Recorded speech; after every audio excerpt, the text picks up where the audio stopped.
আমার খুব ভালো লাগছে যে আজকাল তোমরা সবাই সময়ের মধ্যেই রাজসভায় চলে আসছো। কি করব মহারাজ, বাইরে চাঁদি ফাটা গরম, তাই ঝপাঝপ চান করে গপাগপ খেয়েই রাজবাড়ির উদ্দেশ্যে দৌড় লাগাই। বুঝতে পেরেছি, গরমটা অসহ্য হয়ে উঠেছে।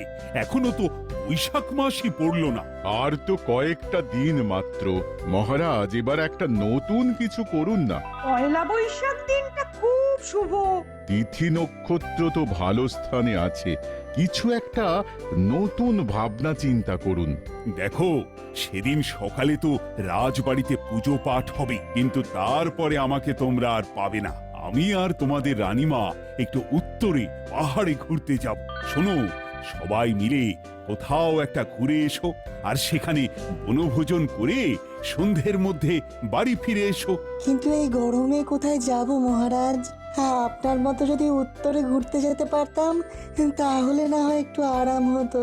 ঠিক আছে, তোমরা সবাই ভাবনা চিন্তা করো, আগামীকাল না হয় এই নিয়ে আলোচনা করা যাবে। বেশ বেশ, ঠিক আছে মহারাজ।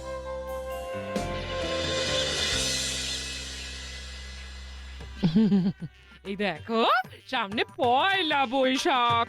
এবার কিন্তু আমার একটা জামদানি শাড়ি চাই চাই। দু পয়সা আমদানি করতে টাক ফেটে যাচ্ছে, আর তুমি জামদানি জামদানি করছো। হ্যাঁ, ও সব কথা শুনবো না, পুজোর সময় থেকে ঘোরাচ্ছ। আর না, এবার জামদানি চাই চাই চাই চাই। উফ, এতটুকু শান্তি নেই।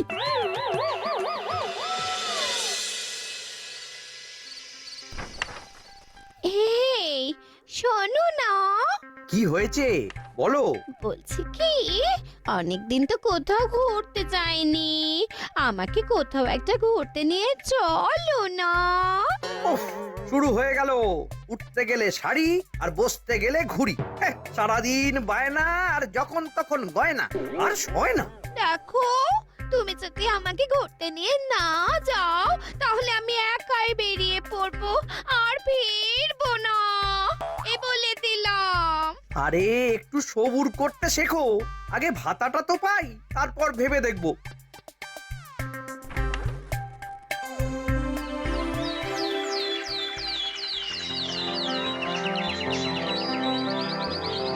তাহলে বলো, তোমরা সবাই কে কি পরিকল্পনা করলে?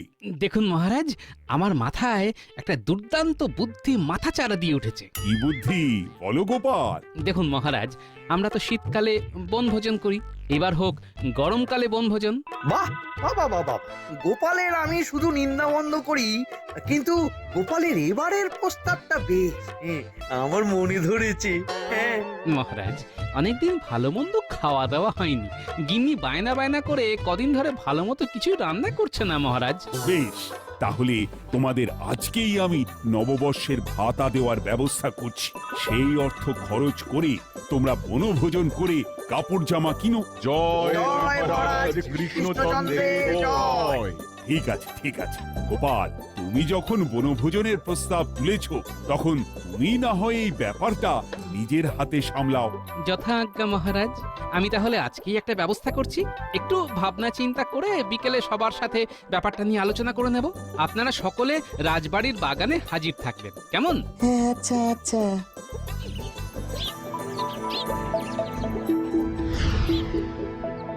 উফ, মন্ত্রীমশাই, কতদিন পরে আপনার বাড়িতে পাত পেড়ে খাচ্ছি। এই গরমের মধ্যে আমের চাটনিটা কিন্তু জমে গেছে। আজকাল তো আর ডাকেন না আমাদের, বড্ড কিপটে হয়ে গেছেন। আগে হাত ভরে রোজগার ছিল, পাত ভরে খাওয়াতাম আর হাত খুলে খরচ করতাম, কিন্তু এখন গোপাল এত ধরিবাজ হয়ে গেছে যে কি আর বলবো। দেখুন, ছোট মুখে একটা বড় কথা বলি, আপনি না হয় টাকা পয়সা চুরি করেন, গোপাল মহারাজের মন চুরি করে। আর বারবার দাও মেরে বেরিয়ে যায়। তাই এবার আপনাকে চোরের উপরে বাটপাড়ি করতে হবে। মানে গোপাল নাম কেনার চেষ্টা করবে, কিন্তু আপনি সেটা বদনাম করে দেবেন। আর সেটা করবেন। সাব্বাস, এই তো চাই।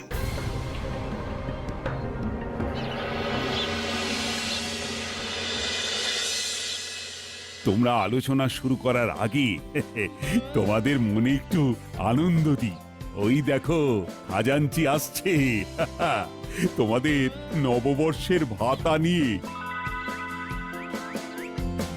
বেশ আনন্দম, বেশ আনন্দম। খাজাঞ্চি, সবাইকে হাতে হাতে তাদের প্রাপ্ত অর্থের বটুয়া দিয়ে দাও। এই তো দিচ্ছি মহারাজ। মহারাজ খরচের ব্যাপারটা দেখে নিলেন, আমি গরমের ব্যাপারটা দেখলাম। কিভাবে? এই গরমের মধ্যে তুমি কি ঝড় নিয়ে এলে নাকি?